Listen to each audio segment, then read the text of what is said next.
YouTube. Hola, comment ça va? Je me suis dit qu'aujourd'hui ce serait sympa de faire une petite vidéo parce que j'ai l'impression que ça fait tellement longtemps qu'on n'a plus parlé en face cam. Une petite vidéo update. Je dirais que le seul truc dans ma vie, moi, qui a été un peu plus compliqué ces derniers temps, relation. Je suis en couple depuis maintenant. Comment s'est passée la rencontre avec mon copain parce que je ne vous en ai jamais parlé. Ma relation à YouTube. YouTube. Moi-même, mes projets, voyages, café, bref, un update sur la vie en général. Et je me suis dit quoi de mieux que de le faire en se faisant les ongles. C'est pour ça que ça a l'air tellement officiel et que j'ai l'air tellement genre à mon bureau, on a l'impression qu'on va faire un tribunal de quelque chose, pas du tout. J'avais juste envie de me poser et de prendre un me time, un chit-chat, un moment de self-care pour juste me poser avec vous et qu'on s'update. J'ai évidemment ma tasse de café juste ici, prête à être... Et cette vidéo est en collaboration avec Manucuriste, que je connais depuis très longtemps parce qu'ils ont sponsorisé ma première vidéo YouTube sponsorisée à Montréal. Et j'adore leurs produits. J'avais pas leurs produits ici à Paris, donc ils me les ont renvoyés. Je me suis dit qu'on allait les unboxer ensemble. Je vais faire mes ongles en même temps, mais pour vous mettre un peu dans le contexte, ce que j'aime particulièrement et pourquoi j'avais collaboré la première fois avec eux back in the days à Montréal, c'est pour toutes leurs valeurs et aussi parce qu'ils ont des ingrédients qui sont biosourcés. Et bref, c'est des ingrédients qui font que les ongles ne s'abîment pas. Manucuriste, c'est une marque de beauté qui se dit green, cruelty free, vegan. Tous les perturbateurs endocriniens, cancérigènes, allergisants, toutes ces substances-là ont été enlevées des produits. J'adore leurs produits parce que c'est trop pratique de se faire les ongles à la maison. Ça va juste prendre le temps de mon petit self-care, de notre petite discussion et mes ongles seront parfaits pour environ 10 jours. Le plus important, la lampe avec le petit timer qui va venir catalyser le vernis à ongles mais qui n'abîme pas les ongles. Si jamais ça vous intéresse, j'ai un code de réduction de 15% avec Manucuriste Léa sur tout le site pour que vous puissiez découvrir la marque. Le principe c'est quoi? Une base, on met sous la lampe 1 minute, une couleur, on met sous la lampe 1 minute, on remet une couche, on remet sous la lampe 1 minute, et puis top coat 2 minutes, un peu de sérum pour faire briller, etc. Et puis on est prêt. Donc c'est parti, je vais répondre à vos questions en faisant tout ça. Je vais commencer par m'appliquer une petite base. En ce moment, mes ongles, c'est une vraie catastrophe. Je pense que c'est le stress et le fait que je bouge partout. J'ai un peu du mal à prendre soin de moi. Donc, c'est parfait. C'est tout ce dont j'ai besoin. Un truc qui est facile à faire à la maison. Hop là, ma main est prête. Oh, ça s'active directement. J'appuie sur base. C'est parti. Je vais répondre aux questions en même temps. Alors, un espace un peu. Vous êtes trop mimi. La première question qui est très simple mais en même temps on se la pose pas assez. Je pense que je dis ça à chaque fois mais c'est comment est-ce que tu vas en ce moment? Et peut-être que vous me posez cette question aussi parce que je vous ai parlé du fait que j'avais fait pas mal d'anxiété ces derniers temps. J'en ai parlé ouvertement je pense sur mes réseaux sociaux. En fait je n'avais jamais été dans cet état là si je dois être honnête avec vous. J'ai trop travaillé en fin d'année et je me suis trop donnée et puis quand il y a eu la retombée j'étais très heureuse, j'étais très fière mais d'un autre côté j'étais KO. Et tout le monde m'a dit, tout mon entourage m'a dit, mais c'est normal Léa, regarde-toi. Et voilà, bref, j'ai recommencé l'année avec des, je vais pas dire des bonnes résolutions, mais plutôt des bonnes habitudes. Me forcer à plus voir des gens, me forcer à plus m'écouter, à arrêter de vouloir toujours dépasser les limites et toujours être dans la performance. Et en fait, ça me réussit plutôt bien. Donc je suis très contente de vous dire que ça va, même très bien. Si vous le savez pas, j'habite à Paris depuis le mois de novembre. Mais là, depuis le début de l'année, j'essaye de bien faire des allers-retours entre Bruxelles et Paris. Il y a des gens de Bruxelles, de Lille, ma famille, ma maman qui sont venus me voir à Paris. Donc en fait, ça fait que les week-ends, au lieu de rester enfermée chez moi à vouloir bosser parce que j'associe Paris du coup au fait d'être productive, je prenais plus le temps et je découvre la ville de Paris. Je vais faire des musées et c'est un vrai life changing. Genre vraiment, j'ai l'impression de vivre, tout simplement. Je fais l'autre main. Et vous, comment ça va? Parce qu'on se pose pas assez la question, sincèrement. Je pense qu'on prend pas assez le temps de se poser et de se dire comment je vais. Et comment je vais sans le réduire à là maintenant dans l'instant présent, mais plutôt, ok, là maintenant dans l'instant présent, mais aussi en règle générale, dans ma vie, dans les sphères de ma vie plus précisément, comment ça va? Dans mes relations, comment ça va? Dans mon travail, comment ça va? Ma relation à moi-même, ma relation aux autres, comment est-ce que ça va? On se pose pas assez la question, je trouve.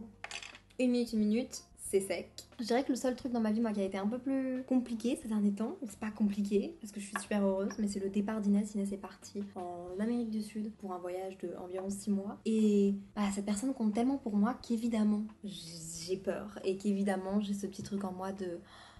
Mais je suis la plus heureuse et je lui parle tous les jours et elle a l'air trop épanouie, elle a l'air trop bien donc je suis juste trop contente pour elle. Mais me dire, purée, j'ai pas d'aussi fort repère que Inès, dans le sens où quand je vais pas bien, je lui envoie un message, je peux pleurer. Elle me connaît de A à Z, elle connaît le moindre de mes sentiments, la moindre de mes actions, l'idée que j'ai derrière la tête. Elle remet rien en question, on se connaît par cœur, on sait comment est-ce qu'on agit, on n'essaye pas de se dire ah peut-être qu'elle pense que non, elle me connaît par cœur et donc quand je lui dis par exemple waouh ça va pas, bah, je sais qu'elle va venir chez moi et qu'elle va le prendre au sérieux et qu'il y a ce truc là de elle est là quoi. Et là le fait qu'elle soit pas là, je me dis ouh qu'est-ce que ça fait si je vais pas bien mais on s'en fout parce que bah là elle pense à elle et elle part et je suis trop fière d'elle.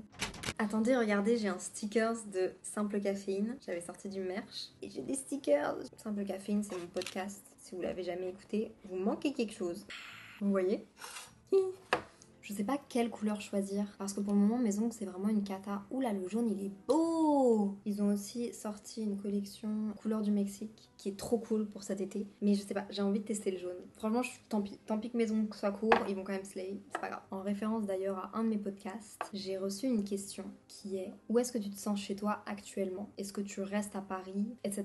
Donc ça fait maintenant je pense 5 mois que je suis à Paris, quasiment 6. Je suis arrivée en novembre dernier. Je me sens super bien à Paris. Je pense que je peux enfin dire que je me sens bien à Paris parce que, comme je vous l'ai expliqué juste avant, j'arrive à trouver une balance. Et en vrai de vrai, quand je retourne à Bruxelles, quand je vais ailleurs, bah j'ai presque hâte de revenir à Paris parce que c'est là où je me sens chez moi pour le moment parce que mon chez moi, je sais pas si ça va être compréhensible, mais c'est où je travaille. Mon chez moi à moi, vu que je fais ce que j'aime, je suis trop fière de ça, et ben en fait c'est ici. Donc quand je suis trop longtemps loin de Paris, vu que c'est ici que mon cocon est, ça manque. Donc je me sens bien à Paris et je me vois y rester. Normalement, je vais garder cet appartement encore quelques mois. Croisez les doigts pour moi. J'adorerais faire ça, vraiment. Donc your girl is staying in Paris. Qu'est-ce que tu fais pour te ressourcer quand tu en as besoin? Déjà avant je le faisais pas, c'est-à-dire qu'avant moi me ressourcer c'était faire ce que j'aime, c'est-à-dire faire du montage vidéo, c'est-à-dire créer du contenu sur les réseaux. Et je me suis rendu compte que même si c'est ma passion, il fallait que je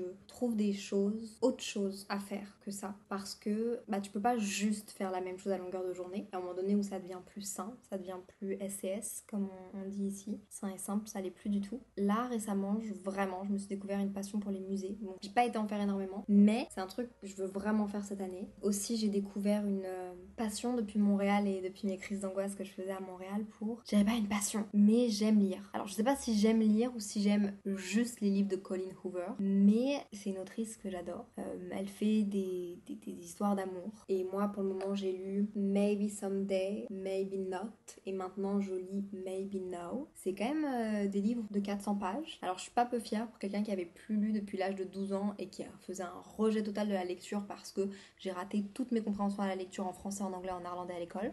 Ça me permet de me vider la tête. Et j'en ai parlé avec mon médecin. Et j'en parle dans une prochaine vidéo self-care que je vais vous sortir. Enfin, self-care, c'est un vlog avec moi à Paris d'une journée justement self-care que j'ai fait. Qui se passe pas comme prévu, mais qui m'a fait du bien. Et c'est une vidéo dans laquelle je vous explique que j'en ai parlé avec mon médecin, finalement, de comment est-ce que je me sentais, de ce que j'avais traversé au mois de fin du mois de décembre, début du mois de janvier. Elle m'a félicité, elle était impressionnée. C'est la deuxième couche. Et elle m'a donné des tips, notamment pour mieux dormir, parce que je me suis rendu compte que le sommeil pesait beaucoup sur ma santé mentale et que je le minimisais trop avant. J'étais pas une grande sorteuse, j'étais pas une grande fêtarde, quelqu'un qui... Non. Mais je dormais pas non plus, parce que je voyais pas trop l'intérêt de dormir. Pour moi, dormir, c'était perdre son temps. Et je pense que beaucoup se reconnaîtront. Ouais. Et sinon, je passe des moments avec mes proches ou avec mon copain. Et je pense que je vais pas vous faire durer le suspense plus longtemps. Ça me permet de faire une transition vers la catégorie relation, parce que vous m'avez posé pas mal de questions à propos de ma relation. Déjà, quelqu'un m'a demandé si j'étais en couple et depuis combien de temps. Je suis en couple depuis maintenant... Je vois cette personne depuis février dernier. On a officialisé exclusif en avril dernier. On a officialisé couple en novembre, là. Ça fait presque 1 an qu'on est exclusif. C'est une relation qui me fait énormément de bien. Une personne que je trouve vraiment géniale. Il fait aussi un métier dans lequel il voyage tout le temps. En fait, il voyage beaucoup plus que moi. Lui, il est obligé de tout le temps voyager. Donc ça fait qu'on est à distance. J'ai fait un épisode de podcast complet sur les relations à distance. Si ça vous intéresse d'aller l'écouter. Simple Caféine, mon podcast, mon bébé d'amour. Je vous le pose là, comme ça. Et... Ouais. Je suis contente, mes ongles ils sont mieux déjà, ça me fait plaisir. J'applique le top coat et puis j'aurai fini une main. hop. Et puis maintenant, 2 fois 60 secondes, le bouton top coat. On m'a évidemment aussi beaucoup demandé comment s'est passée la rencontre avec mon copain parce que je ne vous en ai jamais parlé. J'ai trop envie de faire un long épisode à propos de ça, mais pour vous donner une première piste, puis après vous pouvez un peu retracer, vous pouvez vous faire des idées. Mais pour vous donner une première piste, j'ai rencontré mon copain sur une application de rencontre pendant que j'étais en voyage à l'autre bout du monde, aux États-Unis. C'est déjà beaucoup comme piste de réflexion maintenant que vous avez un peu les dates, tout ça. Donc on s'est rencontrés sur une application de rencontre. Application de rencontre que j'avais téléchargée, demandant conseil à une de mes amies en mode qu'est-ce que je vais télécharger comme application de rencontre, j'en ai jamais vraiment eu, j'ai été en relation pendant 4 ans avant ça, donc ouais. Et puis j'avais surtout envie de rencontrer dans ce pays-là des gens. C'était la première fois que j'étais majeure dans ce pays-là, aux États-Unis. Et je me suis dit ah ce serait trop bien si je peux genre je sais pas rencontrer des gens et tout. J'allais dire j'ai pogné le Covid mais j'ai chopé le Covid. Mon québécois revient. J'ai chopé le Covid et donc du coup évidemment j'ai rencontré personne et puis j'avais pas dit à mes parents que j'avais téléchargé cette application donc voyage familial bizarre mais ouais du coup je l'ai rencontré premièrement sur une application de rencontre et puis du coup on s'est jamais rencontré dans le pays aux États-Unis. C'est pas là qu'on s'est vu pour la première fois. That's it, that's all. Je vous dis juste ça. Ah c'est trop bien. Ah, ça me fait du bien, j'ai l'impression de prendre soin de moi, ça fait trop plaisir. Il me reste plus qu'à mettre le top coat et je vais en profiter pour parler travail et YouTube. YouTube. Vous l'avez vu, je suis plus très... Non, c'est pas vrai, faut que j'arrête de me dénigrer. J'ai été un peu moins régulière depuis le début de l'année. Non pas que j'aime moins YouTube, mais... Comment dire ça? Attendez, je réfléchis à ce que je vais dire parce que je veux être sûre d'être ok avec ce que je vais dire. Plusieurs choses dans ma tête. Premièrement, pendant 2 ans, j'ai fait des vidéos vlogs quasiment toutes les semaines. Il faut savoir que ces vidéos vlogs là, elles ont été pour la majorité totalement démonétisées par choix parce que je mettais des musiques que j'aimais bien. Sauf que faut considérer que c'est des vidéos qui me prennent 20 à 30 heures à monter. Alors, c'est ma passion, ça m'a jamais dérangé qu'elle soit démonétisée, ça m'a jamais dérangé de pas gagner d'argent avec YouTube. Au contraire, c'était presque une fierté, genre moi c'est vraiment ma passion et je fais du montage parce que je kiffe. Mais c'est vrai que du coup, quand j'ai eu ce moment de recul à me dire Léa tu fais trop, t'es épuisée et en fait tu commences à faire de l'anxiété de performance parce que t'arrives pas à faire ce que tu veux et tout. Je me suis dit ok mais attends, qu'est-ce qui me prend beaucoup de temps? Évidemment YouTube me prend énormément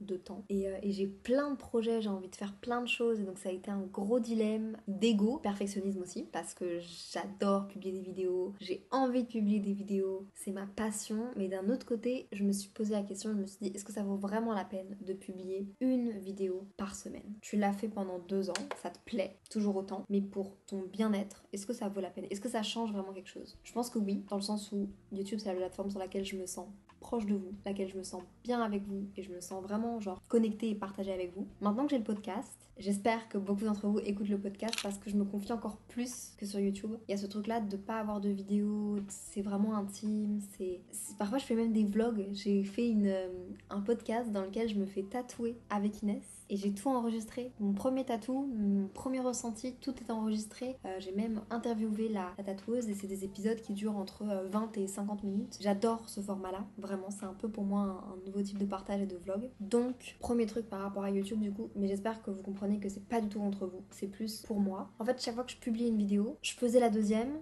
Comment dire ça? Parce que vous voyez, il y a des gens sur YouTube, et je pense à des créateurs dont je trouve qu'ils font un travail merveilleux. Leur focus création de contenu, c'est YouTube. C'est avec YouTube qu'ils gagnent leur vie. Et donc du coup, il y a ce truc-là de... Mais moi, mon main focus, c'est partager sur Instagram, un peu sur TikTok, sur le podcast, sur YouTube. J'ai pas une plateforme où je me dis, je fais all-in et je me focus là-dessus. D'ailleurs, des personnes m'ont demandé si les réseaux sociaux étaient ma seule source de revenus. Et oui, j'ai de la chance, je bosse à 100% avec mes réseaux. Et c'est ça que je fais de ma vie. Là, comme ça, je pense à Andiella. Andiella, son focus, c'est les vidéos YouTube. Je respecte à mort le travail qu'elle fait. Elle fait concept sur ce concept et tout. Il y en a d'autres qui sortent maintenant, genre Océane, des concepts complètement malades. Je pense aussi à Gaël. En fait, quand on regarde son contenu, son contenu principal est sur YouTube. Et moi, c'est pas ça. Et donc, du coup, j'étais là en train de me dire, mais est-ce qu'il vaudrait pas mieux que je poste moins, mais que ça me fasse tout autant kiffer avec des belles vidéos bien montées, genre bien réfléchies, bien pensées, des vlogs avec des voix off, avec des jolies images. En fait, pas faire la course aux vidéos. Parce que moi, ce que j'aime, c'est partager. Genre, ce que j'aime principalement, c'est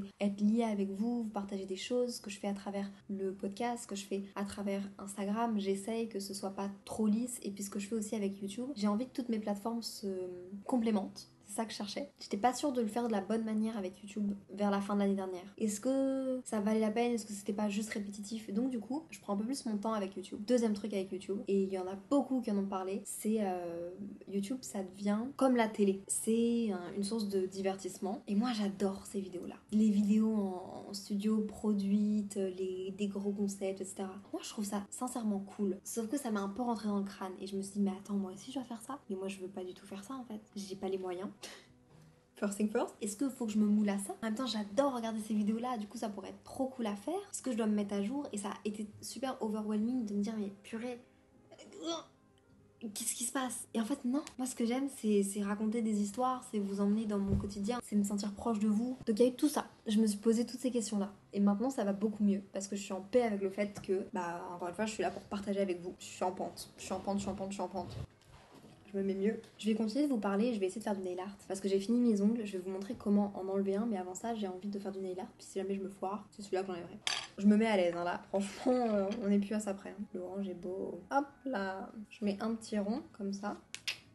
C'est une très belle couleur. J'aimerais trop, par contre, participer à ce genre de vidéos. Franchement, invitez-moi dans des concepts comme ça. Je trouve ça trop génial. Les vidéos super produites et tout. Genre vraiment, un petit cœur. C'est trop mimi. Des petits points. Trop mimi. Regardez, mes ongles sont terminés. La dernière étape, c'est de mettre le sérum complet. J'en mets un petit peu sur tous les ongles. Vu qu'on est dans la catégorie travail, j'ai parlé de YouTube, j'ai bien parlé de mon podcast parce qu'il fait partie intégrante de ma vie. D'ailleurs, c'est bientôt les 1 an de mon podcast Simple Caféine. Je pense qu'il va falloir qu'on célèbre ça d'une manière ou d'une autre. Donc, stay tuned, it's coming. Et du coup, j'ai eu des questions aussi par rapport au merch que j'avais fait durant le calendrier de l'avant de podcast. Est-ce qu'il va revenir? J'ai eu des questions aussi sur est-ce que la marque de café avance, parce que si vous avez pas suivi, je vous fais une petite remise en contexte. J'avais co-créé un café avec une marque de café à Bruxelles. C'était un peu aussi un test pour savoir comment est-ce que vous alliez réagir. Et évidemment, c'est un projet que j'ai envie de faire, d'avoir ma propre marque de café. Je bosse dessus. Vraiment, je bosse dessus. Mais j'ai besoin de me restructurer sur plusieurs choses.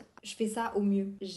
Pendant 3 ans, je me suis informée, je me suis renseignée, j'ai rencontré, j'ai appris, j'ai échangé autour du café. Je vous ai parlé de café. En fait, c'est la première fois que je me sens aussi sereine à propos d'un projet ou de quelque chose que je veux faire. Parce que je sais que vous savez, je sais que je sais. Je sens que c'est un domaine qui me correspond vraiment. Et je me sens tellement bien dedans et je mets tellement d'amour que j'ai envie de me dire maintenant d'arrêter d'avoir peur de l'échec, comme j'ai fait encore une fois plusieurs podcasts là-dessus, et de juste me dire Léa, t'es bonne là-dedans, tu sais ce que tu fais, tu l'as fait. Et donc du coup, bah oui, je bosse sur la marque de café. Est-ce qu'il y a du merch qui va revenir? J'aimerais trop. Je suis en train de revoir toute la logistique parce que j'ai plein d'idées, j'ai plein de storytelling, j'ai plein de trucs que j'ai envie de sortir, mais j'ai besoin de m'entourer, j'ai besoin de restructurer. J'ai plein d'idées et j'ai envie de faire plein de choses. Ça peut paraître long pour vous, mais moi le temps passe tellement vite. La première étape c'était guérir, aller mieux. Toujours en bossant, hein, parce que j'ai jamais arrêté de bosser parce que c'est ce que j'aime et c'est ce qui me fait kiffer. Et donc j'ai des diaporamas qui sont prêts, des présentations qui sont prêtes, des idées, des nanis, des nanas sur... Ce que j'ai besoin maintenant c'est de structuration et aussi de gens qui vont me donner des clés. Je vais essayer d'enlever un ongle parce que dans la trousse il y avait le duo de retrait dissolvant et pince de retrait. Il est sans acétone en plus. C'est génial. Attendez. Et puis on va passer à la dernière partie de la vidéo, les projets, le futur. Vous m'avez posé des questions comme ça. Moi je vais plutôt parler du futur proche. On m'a dit que c'était très très simple. Oh non, c'est génial, j'adore. J'ai toujours rêvé d'avoir ça. Vous savez, c'est des pinces. Donc je sais déjà comment ça fonctionne. Je le vois chez l'esthéticienne, sauf que là je vais pouvoir le faire à la maison. Je vais imbiber un coton de dissolvant sans acétone. Clipser, attendez une minute. Je vais le faire sur le petit doigt parce que franchement, ça a été trop facile. J'ai réussi ma manicure. J'ai pas du tout envie de l'enlever, mais je vais le faire juste pour vous montrer, ok? Pour terminer avec mon projet, parce que ça reste quand même dans la catégorie un peu en fait futur proche. Maintenant, je me permets aussi d'en parler. Avant, j'en parlais pas aux gens autour de moi. J'osais pas en parler, je me sentais pas légitime. Et maintenant, grâce à vous, grâce je pense au travail évidemment que j'ai fourni, mais à votre soutien, en fait, que vous ayez été derrière moi, derrière le merch, derrière la co-création de café, tout a été sold out. Aussi précision, le merch, c'était vraiment moi. C'était pas du tout avec la petite marque de café à qui j'ai proposé de co-créer le café. Pas du tout. C'était vraiment indépendamment, c'était pour Simple Caféine, le podcast. Bref, le fait que vous ayez grave accueilli ces projets et tout, bah ça m'a vraiment donné aussi confiance en moi. Et maintenant, j'ai plus peur de dire que c'est mon projet, que j'ai envie de créer ma marque de café, que je suis en train de créer ma marque de café. Je parle de ça au présent et j'en suis super fière. Je vais venir imbiber le coton. Ok, j'adore sentir ce genre de choses. Je l'enroule comme ça. la pince, c'est hyper satisfaisant. Mais c'est tellement pratique. 1 minute. Ça sent super bon. Il sent la fleur. Je mets le chrono ici. 3, 2, 1. J'ai un peu peur. Je suis choquée. Je me suis dit, mais si ça fonctionne pas, je fais comment? Il n'y a plus rien, les gars. Ça fonctionne trop bien. Je suis trop contente. C'est tellement pratique. Je vais arrêter de faire. Je vais pouvoir juste mettre ça et en 5 minutes, ça va être parti. Par rapport à mon futur, vous m'avez posé aussi des questions. Est-ce que je compte redéménager à l'étranger? Ou est-ce que je me vois dans les mois à venir? Honnêtement, sincèrement, pour le moment, dans les mois à venir, je me sens basée à Paris, entre Bruxelles et Paris. J'ai pas vraiment voyagé depuis le début de l'année. J'ai fait Montréal au début de l'année, mais je veux dire, par rapport à l'année dernière, j'ai vachement ralenti sur les voyages. J'ai eu le luxe cette année de refuser plusieurs voyages qu'on m'a proposés. C'est vraiment un luxe parce que c'est vraiment une chance de fou. Et donc du coup, dans ma tête, il y a toujours le struggle de accepter, refuser, mais refuser alors que c'est des opportunités de ouf dont j'ai rêvé toute ma vie. Cependant, je vais pas me priver de voyager dans les mois à venir si j'en ressens le besoin. J'aimerais bien rejoindre Inès quelque part, mais je sais pas encore où, je sais pas encore quand. Je voulais aussi aller à Bali, voir Devi, parce qu'après elle va déménager, mais je sais pas si ça se fera avant parce que les timings sont quand même courts. Ça va peut-être choquer des gens que je dis ça, mais moi j'aimerais trop tenter l'expérience Coachella. Je pense pas que ça va se faire cette année, mais c'est quelque chose que j'aimerais bien vivre et essayer d'apporter la touche de Léa là-bas. Enfin, c'est des expériences que j'aimerais bien vivre au moins une fois dans ma vie. Et puis aussi mon copain m'a proposé de le rejoindre à un moment donné, fin de l'été, aux États-Unis où il sera. Et c'est quelque chose qui me tente aussi. Donc je vais essayer de faire ça bien. Je sais de toute façon que ma communauté, enfin que vous êtes bienveillants. Il y a plein de critères, je pèse le pour et le contre de plein de choses. C'est comme ça que je gère mes voyages que j'ai envie de faire ou que j'ai pas envie de faire. Enfin que j'ai pas envie de faire. J'ai tous envie de les faire, mais où je me laisse l'opportunité de partir et de pas partir. Alors j'essaye de faire au mieux, mais je suis pas parfaite. Et c'est toujours un peu des dilemmes comme ça, mais je pense que comme tout le monde, on a tous des incohérences et on a tous des espèces de trucs avec lesquels on deal. C'est partie de la vie quoi. Est-ce que je compte redéménager à l'étranger? Pas vraiment. Sincèrement, pas vraiment. Pour le moment, c'est pas dans mes plans. J'ai toujours ma demande de résidence permanente qui est lancée au Québec. Est-ce que je vais être acceptée ou pas? Je sais pas. Mais est-ce que là, maintenant, si on me donne l'opportunité de partir demain, je le fais? Je pense pas. Pour le moment, je me sens bien là où je suis. Et je suis trop contente d'avoir la chance de dire ça. Donc voilà quoi. J'espère que vous aurez apprécié ce moment ensemble. Moi, j'ai trop aimé. Ça m'a fait trop du bien de pouvoir me lâcher, dire ce que je pensais par rapport à YouTube. Je sais pas si du coup il y aura des vidéos chaque semaine. Là par exemple, à l'heure où je suis en train de filmer cette vidéo, il y en a 2 autres qui sont filmés, qui sont des vlogs. Donc je sais pas quand est-ce que je vais les monter, etc.